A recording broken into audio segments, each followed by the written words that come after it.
What happens when a predator pins an animal into a corner? That animal is forced to fight, to lash back. What happens when that animal has been singled out from a herd? Some herds try to defend their members. We have seen many documentaries about such behavior, where predators, numerous in strength, are attacked back by the herds they have been hunting, and driven away, even killed. Such is the situation with Palestine, a small and weak nation that has been singled out by a predator that is being supported by its small pack of strong predatory nations. Nations that have been known to target the weak and the injured. Nations that have been savages throughout their history. The nations that want to be the kings of the jungle. Nations that have advanced their military strengths at the expense of weaker nations. Countries like the US, UK, France, Italy etc. have been supporting Israel for numerous years now, in what can be called nothing other than an apartheid.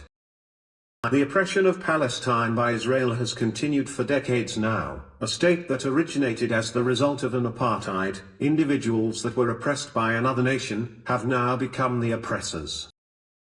Israeli Jews have been milking on the idea of anti-Semitism for a long time now, feeding themselves off of the guilt of others, soaking it in, to swell their prides. For decades now, Muslims have stood on the sidelines, albeit not silently, but indeed without any actual support. All they have been doing is trying the diplomatic route, a route which hasn't been effective at all. We have been asking for help from those that have already made their bias clear. We have been asking for support from the people that have already sided with Israel, openly. What we now need to do is make our move and openly state on all international forums that if their brutality doesn't stop, we plan to make Israel a battlefield. That we intend to join the forces of all Muslim nations willing to fight, and march not only against Israel but also against those Muslim nations that plan to side with Israel or its supporters. We need to make that clear, and then act on it. We need to clarify to them that we aren't just all talk and no show. That we haven't acted so far because we wanted a peaceful resolve. But we won't wait any longer, we won't stand silently, and we will no longer sit and watch our brothers and sisters being killed, our children being slaughtered. Enough is enough.